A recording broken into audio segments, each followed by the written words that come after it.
Čau, já vás vítám u nového videa. Dneska si jdu vyzvednout svého drťáka, na kterém se budu připravovat na závod Downmall, který se jede 8. února tady v Praze na arkádách. Kolo si jdu vyzvednout tady k Andrejovi, který se mi stará o kola do jeho Flow Cycles Bike Studia. A když se na to se mnou pojďte podívat, jak tenhle ten stroj vypadá, protože já jsem na to mega natěšený. Jinak až uvidíte Andrejovu dílnu, tak si myslím, že se vám to všem bude líbit, protože je to něco speciálního a unikátního. A zdar Andreji! Čau! Tak máš to připravený pro mě? Jo. Zdar! Čau! Tak pojď nám to ukázat, tu raketu. Jasně. Nekecej. Tady máš. Jo, tak to je úplný úlet.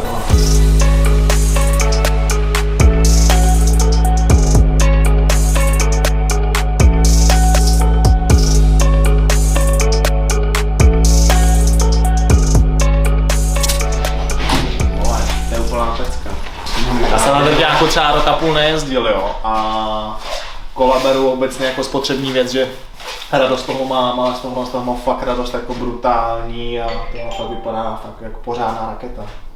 Jak dlouho jste dělal? Nevím, den. Dobrý, ale trvalo nám další dobu, než jsme dali dohromady komponenty, jo? Jo, ano. Co zase tam přesně schánil dlouho, co tam byl ten problém? Dal jsem dohromady zadní náboj, protože to je 135-10 na rychlou upínak. Takže jsem chtěl, aby samozřejmě na klasický rychlou upínak to bych jako neriskoval, že by to mohlo prasknout. Takže nakonec jsem ti postavil zadní kolo z DT Swiss 350 náby, 142, u které se udělala konverze na 135-10, máš tam masivní rychlou upínací osu, to by měla v pohodě vydržet, máš tam teda 7rychlostní pohon, DHčko, jak jsme se dohodli. Řazení pořádný. Řazení máš normálně X01, 7rychlostní, převodník Burgtec, trošku jsem to naladil, protože ten rám má takovou, jakoby, takovou barvu káva s mlékem, tak jsem ti tam dal Cash Bronze převodník Burgtec, Cash Bronze polepy jsem udělal na vidlici. No. Mega brutálně se mi líbí ty řídka, musím říct, jak jsou fakt jako leštěný, stříbrný, tak to tomu jako perfektně jde, vlastně ta barevná kombinace těch plášťů s tou vidlicí. Tak, proto když si mi přivez ty pláště, tak jsem si říkal, naladit to k tomu bude docela hezky. Tak je to fakt perfektní. Takže normálně klasický pivotalový sedlo, brzdy jsem nakonec ti tam dal kódy, protože jsi na ně zvyklý ještě z minulého kola. Takže ty řídítka taky znáš, takže teoreticky by pro tebe nemělo být nic nového. Teda brzdíš samozřejmě Galfrem, jo, máš tam zatím teda Wavy, to vyzkoušej, brzdový destičky Galfer Pro. Skvělý. No a zadní výplet teda je postavený, jo, ještě tam je důležitý, že máš tady docela fakt jako bytelný ráfek zadní FR560. To jsem vozil na endurku vlastně. Tak, přesně tak. A máš tam teda uvnitř i vložku, flatout. To bude perfektní. Máš tam emulzi tam máš PTs. Ta funguje docela dobře, wet PT s ventilky. Tak ještě jestli tam budu ještě po roce a půl umět jezdit. Jo, určitě. Jsem zvědavý, dneska to právě máme v plánu tady vyzkoušet do garáží, abych se trošku zvykl na ten pohled, který bude v tom obchodáku. Jo. A pak to budeme vyzkoušet na dirty, ať se na tom dost trošku rozjezdím a rozlítám. No. Gripy se mi právě líbí, no. Ty jsem právě začal vozit ty jsem začal vozit na endurku, jsou to vlastně gripy PT, mám to vlastně od Plus Aspire a mega pohodlný gripy a chtěl jsem to právě tady přeladit i na svýho drťáka, teď novýho, takže se na to těším, jak jsem řekl, a nám už nezbývá teď nic jiného, než to jít otestovat pořádně do terénu, takže... I čepici ti k tomu ladí, k tomu bajku, čepici taky máš v barvě Cash Bronze, ty vole. Dobrý, hele Andrej, moc díky. Super. Tak se mi to líbí a já ti určitě dám vědět. No. Dám ti vědět hned dneska po ježdění, jaký z toho mám pocity, dojmy, jak kdyby něco, tak volám. Feedback. Pošlu. Hele, tak jo, díky. Dobrý, čau. Ahoj. Táně vyzkoušet do terénu. Čau, tak jo, čau. Čau. Naložíme a jedeme se klouzat do garáže.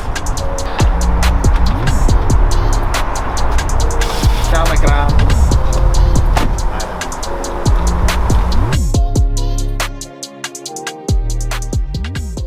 Tak, gumy jsou nafoukaný, tady na drťáka to foukám fakt na 3 bary, jak vepředu, tak i vzadu, aby to bylo tvrdý a pořádně to drželo. V zatáčkách, na skocích, už tu pneumatiku prostě nevyzul. A teď je plán takovej, že jsme se přesunuli tady do garáží obchodního centra a kde si vyzkouším hladký povrch, který je dost podobný tomu, na který budeme závodit na arkádách v obchodáku. Takže to bude dost kluský a já se s tím jdu trošku teď seznámit, ošahat si to. Takže vám ukážu pár zatáček, pár sprintů, možná i pár crashů a pak se přesuneme na dirty.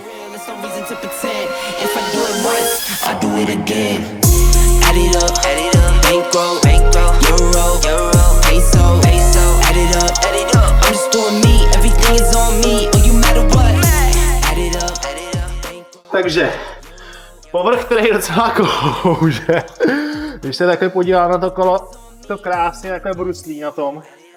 Takže já si budu muset vždycky najít takový optimální stopu, optimální náklon, kdy mi to nebude zas až tak klouzat a driftovat v té zatáčce, takže si tady jdu dát pár zatáček, trošku si to ošahat a bude to ještě dlouhá cesta, no. Tak máme ještě měsíc do přípravy, takže ještě to můžu trošku dohnat a ten skill zpátky získat. Takže jde na to.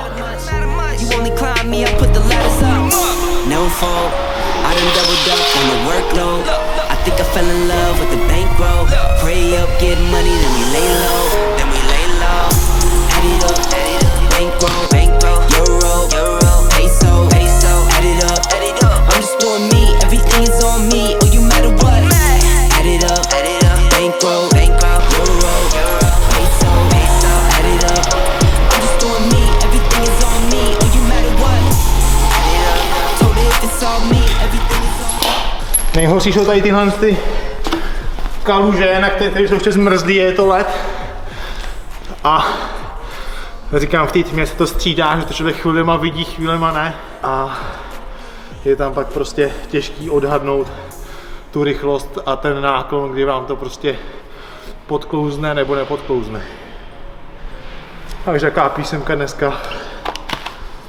A přesuneme se na dirty. Tak, my máme dolítáno, dokončený trénink tady na tomhle kluským garážovém povrchu.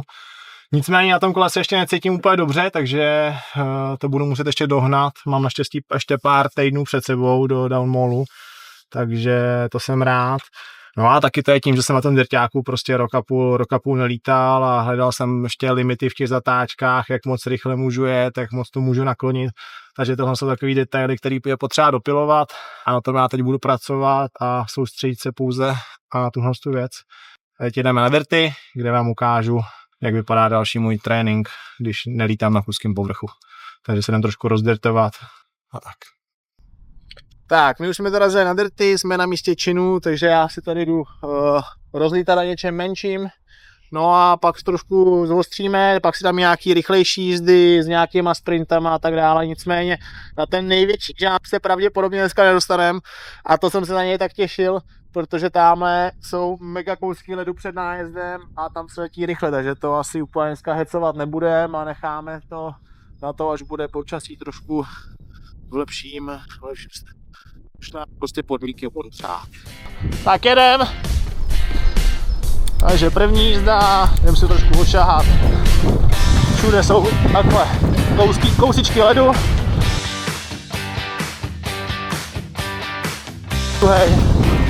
No je to trošku zase nezvyk být na ten dirťáku. Wow. Zatáčka.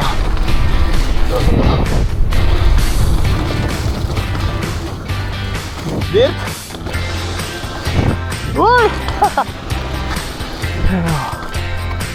No, bude to trošku zvykačka zase na to kolo, musím říct.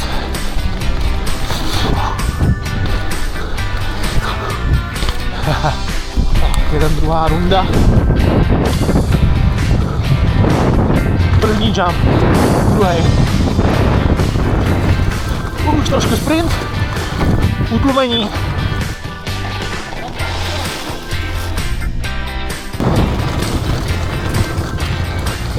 Utlumeno. Vytáhnem.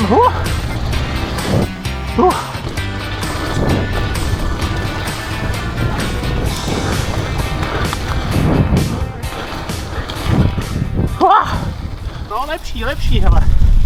Bude to prostě chtít, jak jsem říkal už v těch garážích, na tom kole teď trávit každý den a ono se to pak zase do těch rukou zpátky dostane. No. Nejhorší jsou ty začátky vždycky po delší době takhle.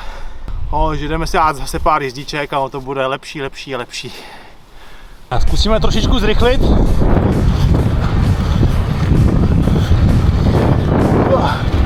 Tak. Trošku to uchcává. Hop.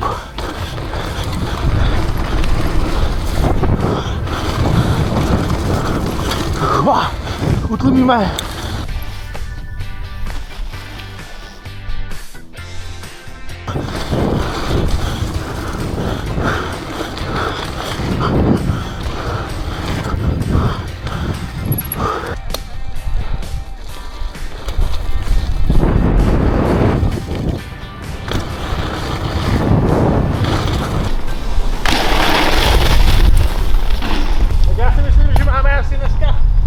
Splněno, kámo.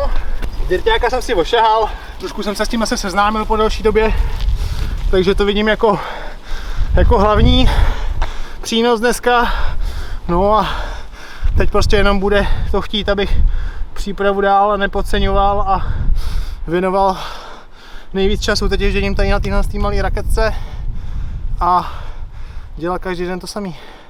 Takže tak. Nicméně, chtěl jsem vám říct, že teď každou sobotu v 8 hodin večer bude vycházet vždycky nový video u mě na YouTube. Rozhodl jsem se tady s mým kameramanem Jirkou, že do toho teď půjdeme společně a že tomu nastolíme nějaký řád. A já doufám, že se vám ta moje tvorba líbí, že vám je to něčím přínosem, že vás to motivuje, inspiruje a tak budu vám ukazovat všechno z mýho sportovního života, osobního života a já doufám, že vás to prostě baví. A to je asi všechno, že pokud se vám moje tvorba líbí, zanechte mi tady ten koment, odběr, nebo jak se to říká a vidíme se u dalšího videa v sobotu v 8. Takže zatím zdar.